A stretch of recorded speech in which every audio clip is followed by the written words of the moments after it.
لقد كان لكم في رسول الله أسوة حسنة لمن كان يرجو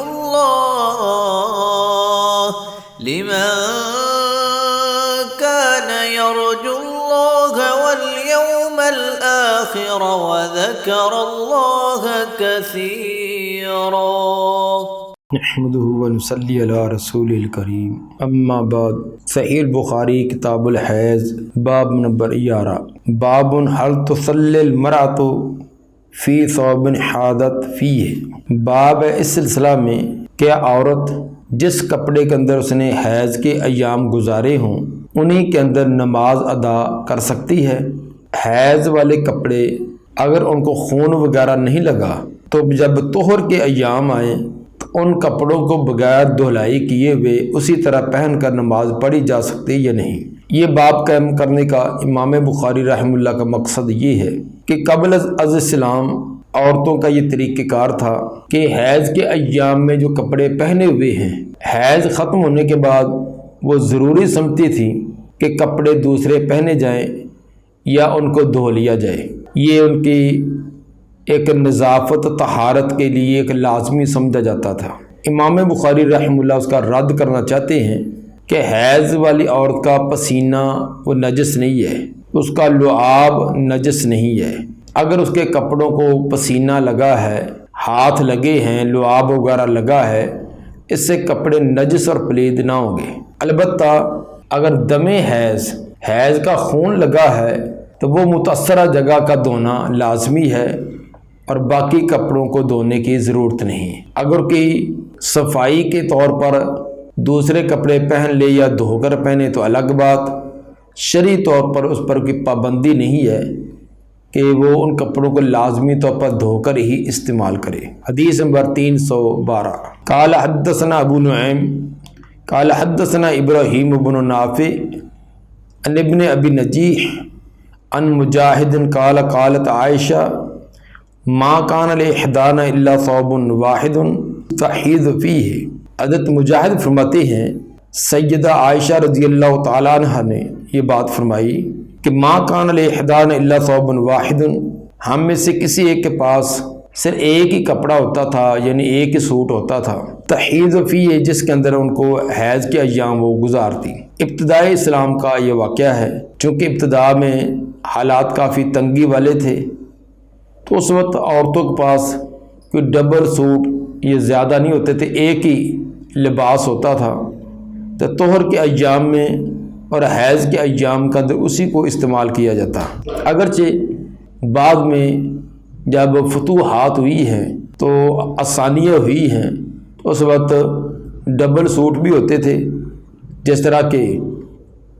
دوسری روایات میں اس کی وضاحت بھی ہے کہ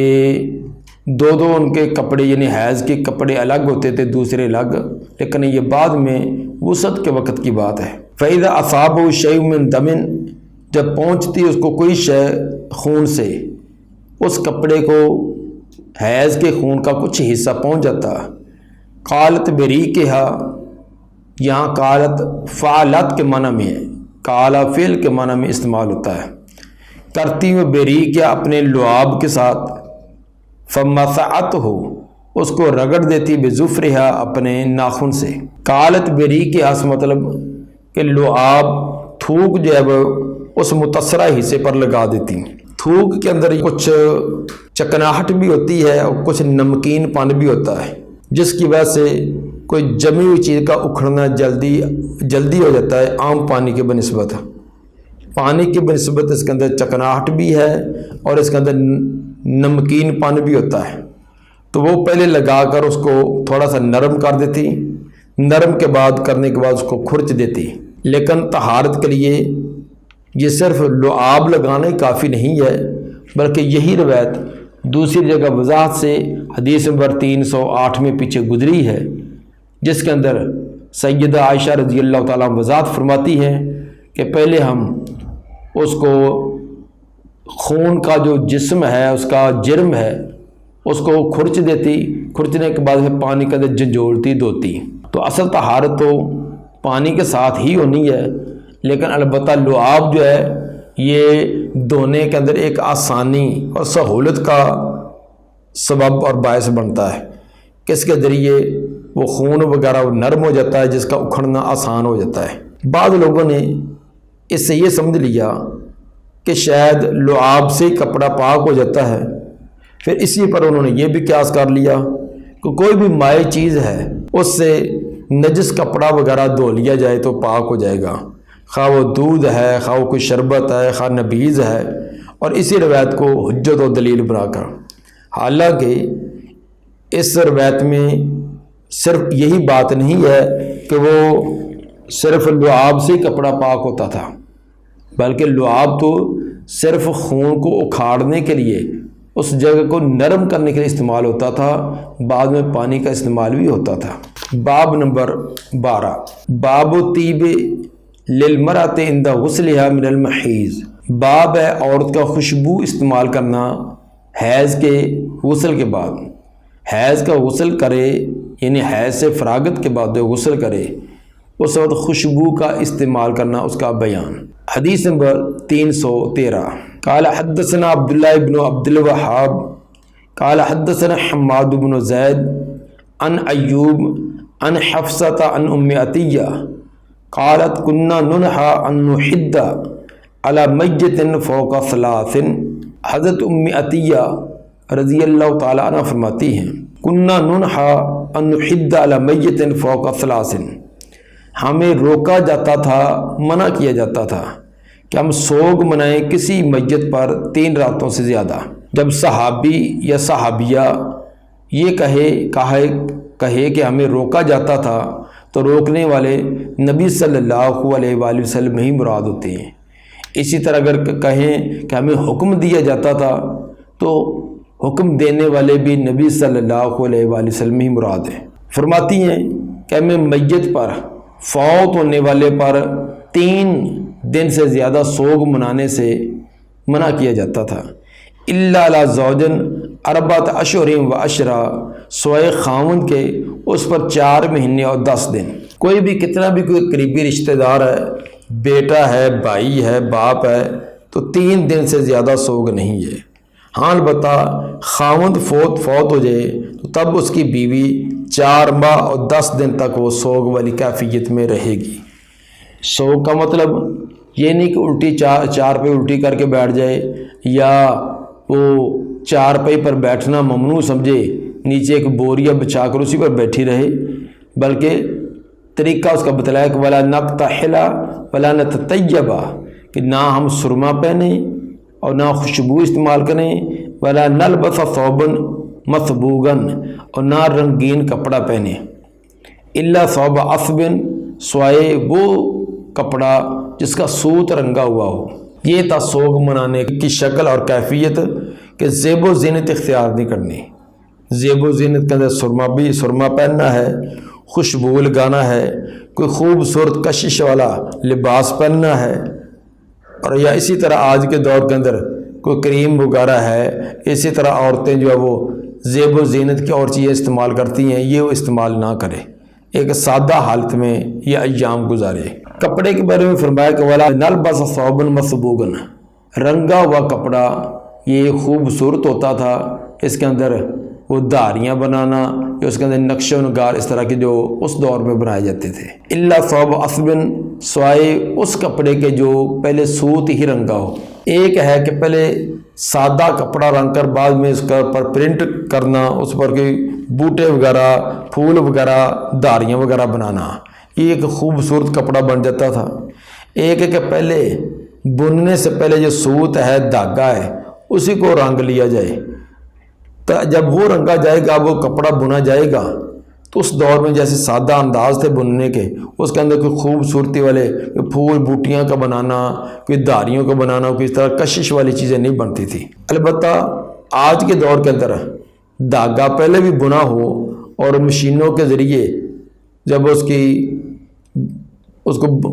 بنا جاتا ہے تو اس کے اندر ہر طرح کے ڈیزائن ہیں کہ پھول بوٹے اور طرح طرح کے اس کے اندر چیزیں آ جاتی ہیں، مقصد یہ تک سادہ لباس ہو۔ اس دور کے اندر یہ سادہ لباس وہی ہوتا تھا کہ جو پرنٹ وغیرہ نہیں چھاپا اس پر نہیں لگا، بلکہ پہلے بننے سے پہلے اگر دھاگا رنگ بھی لیا گیا ہے وہ ایک آدھا رنگ ہوتا تھا تو اس کے اندر کوئی حسن خوبصورتی نہیں بلکہ سادہ ہی سمجھا جاتا۔ تو مقصد یہ ہے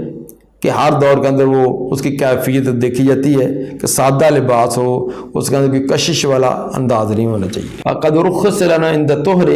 اذا اتصلت احدانا من محیضها فی نبضۃ من قسط اظفار، اور رخصت دی گئی ہمارے لیے طہر کے وقت جب حیض سے پاک ہوں طہارت اس وقت، اذا اتصلت احدانا جب غسل کرے ہمیں سے کوئی ایک میں محیض اپنے حیض کے ایام سے، فی نبضۃ رخصت دی گئی ایک نبضہ روئی کا ٹکڑا، من قسط اظفار جو قسط اظفار سے ہو۔ قسط اظفار یہ کہ خوشبو کی قسم ہے کہ روئی کا ٹکڑا اس پر خوشبو لگا کر اس کو جگہ پر رکھ لیا جائے، اس لیے کہ حیض کے بعد نفاس کے بعد ایک عفونت سی جسم سے آنی شروع ہو جاتی ہے، تو اس کو ختم کرنے کے لیے، اور ویسے بھی اس حیض کے بعد کچھ پانی سا آتا ہے مٹیالہ سے رنگ، تو عورتوں کو شکوک و شبہات ہونے شروع ہو جاتے ہیں کہ شاید یہ حیض کا خون تو نہیں ہے، نفاس والا خون تو نہیں ہے، تو یہ خوشبو قسط اظفار لگا لینے سے وہ کیفیت ختم ہو جاتی ہے۔ اس کے علاوہ اور بھی کچھ فوائد ہیں تو جس کی وجہ سے اس خوشبو کو لگانے کی اجازت دی گئی۔ تو جس عورت کا خاوند فوت ہو گیا ہے، سوگ کے دنوں کے اندر اس کے لیے خوشبو لگانے کی اگرچہ ممانت ہے، لیکن اگر وہ حیض سے فارغ ہوئی ہے، عدت بھی گزار رہی ہے اور حیض سے فارغ ہوئی ہے تو اور غسل کیا ہے، تو اس کے لیے خوشبو لگانے کی کئی اجازت ہے۔ تو یہ صرف نہانے کے بعد ایک مخصوص مقدار کے اندر مخصوص جگہ پر خوشبو کا استعمال اس کا جواز ہے، باقی عام ایام کے اندر اس کے لیے ممانت ہی ہے۔ قسط کا لفظ یہ چھوٹے کاف کے ساتھ بھی اور بڑے کاف قسط کے ساتھ بھی یہ لفظ آیا ہے۔ لفظ اظفار اور ظفار یہ دونوں طرح کے الفاظ آئے ہیں۔ اگر اظفار ہو تو یہ ظفر کی جمع ناخن، جس طرح کہ ناخن ہوتا ہے وہ ہاف دائرے کی طرح، تو اسی طرح وہ خوشبو کے چھوٹے چھوٹے ٹکڑے ہوتے تھے، تو جو اس ڈیزائن کے اس کو کاٹ کر بنایا جاتا تھا، اس لیے اس کا نام بھی قسط اظفار، جو ناخن کی طرح ٹکڑے خوشبو کے ٹکڑوں میں ہوتی ہے۔ اگر یہ ظفار لفظ ہو تو ظفار جو ہے یہ ایک مشہور یمن کے ساحل پر ایک شہر تھا جہاں سے یہ خوشبو آتی تھی، تو جس علاقے سے خوشبو آتی تھی اسی کی طرف اس کی نسبت کر دی گئی ہے۔ تو بہرحال یہ اظفار ہو یا ظفار ہو تو یہ ایک خوشبو کی قسم تھی جس کے اندر یہ تاثیر تھی کہ خون کی بندش کا کام بھی دیتی اور اسی طرح جو سکیڑ کا کام بھی دیتی، تو جسم کے اندر کوئی عفونت وغیرہ وہ بھی ختم کر دیتی۔ ان تمام فوائد کی وجہ سے اس کی اجازت دی گئی ہے۔ وَكُنَّا نُنْهَا عَنْ اتِّبَاعِ الْجَنَائِزِ، اور ہمیں روکا گیا جنازوں کے ساتھ جانے سے، جنازے کے ساتھ شرکت کرنے سے ہمیں روکا گیا۔ دوسری روایت میں صراحت بھی ہے کہ ہمیں جنازے کے ساتھ جانے سے روکا گیا لیکن سختی نہیں کی گئی۔ تو گویا کہ عورتیں اگر جنازے میں شریک ہونا چاہتی ہیں تو ان کے لیے جواز تو ہے لیکن یہ پسندیدہ کام نہیں۔ وجہ یہ ہے کہ عورتوں کے اندر صبر بہت کم ہوتا ہے، جزا فضا رونا بیان کرنا یہ ان کے اندر چیزیں پائی جاتی ہیں، اس لیے ان کو جنازے کے ساتھ جانے سے منع کیا۔ ہاں البتہ اگر مسجد کے اندر جنازہ ہے یا گھر کے ساتھ کوئی صحن وہاں جنازہ ہے تو عورتیں ساتھ ہی کمرے کے اندر یا وہاں پردے کے اندر جنازے میں شریک ہو جائیں تو ان کے لیے جواز ہے، جس طرح کہ سیدہ عائشہ رضی اللہ تعالیٰ عنہا سے بعض جنازوں کے اندر شرکت ثابت ہے۔ تو البتہ باہر نکل کر جنازگاہ میں جانا تو عورتیں جو ایک ٹولی کی شکل میں جائیں اور طرح طرح کے وہاں جا کر طریقے شروع کر دیں، جس طرح کہ عورتوں کی بے صبری والے الفاظ بھی ہوتے ہیں اور افعال بھی کرتی ہیں، اس لیے ان کو روکا گیا کہ وہ جنازے کے ساتھ نہ جائیں۔ قالا وروا ہشام بن حسان عن حفصہ، پیچھے ایوب جو ہے وہ حفصہ سے اور وہ ام عطیہ سے بیان کرتے ہیں۔ ایک دوسری روایت جو ہشام بن حسان کی بیان کی کہ وہ بیان کرتے ہیں حفصہ سے، ام عطیہ سے، اور وہ نبی صلی اللہ علیہ وسلم سے بیان کرتی ہیں۔ پیچھے ام عطیہ رضی اللہ تعالیٰ عنہ نے اتنا کہا تھا کہ کنہ ننہا ان نحد علی میت، ہمیں روکا جاتا تھا۔ اب روکنے والے کون تھے اس کے اندر وضاحت نہیں ہے، تو دوسری سند کے ساتھ امام بخاری رحمہ اللہ نے وضاحت کر دی کہ اس کے اندر وہ اس روایت کو مرفوع بیان کرتی ہیں، نبی کی طرف نسبت کر کے علی نبی صلی اللہ علیہ وسلم کر کے بیان کرتی ہیں۔ یہ روایت امام بخاری اس کے علاوہ بھی 6 مرتبہ لائے ہیں، یہ کل 7 مرتبہ یہ روایت آئی ہے۔ اس جگہ بعض الفاظ کا اختصار ہے اور دوسری جگہ ان الفاظ کی وضاحت بھی ہے۔ ثابت سے یہ کیا کہ حیض سے فارغ ہونے کے بعد عورت خوشبو استعمال کر سکتی ہے، حتیٰ کہ سوگ کے ایام جو عورت گزار رہی ہے، خاوند کے فوت ہونے کی وجہ سے سوگ کے ایام میں ہے، اگر وہ اس کے مینسز ختم ہوتے ہیں اور وہ غسل کرتی ہے تو غسل کے بعد وہ بھی خوشبو استعمال کر سکتی ہے۔ یہ صرف غسل کے بعد اس کے لیے ایک خاص اجازت ہے، باقی اس کے بعد اس کا استعمال کرنا درست نہیں ہوگا کیونکہ سوگ کے ایام میں ہے۔ دعا ہے کہ اللہ تعالیٰ نبی صلی اللہ علیہ وسلم کے فرامین کو سمجھنے اور اس پر عمل کرنے کی توفیق عطا فرمائے۔ سبحان ربک رب العزت عما یصفون وسلام علی المرسلین والحمد للہ رب العالمین۔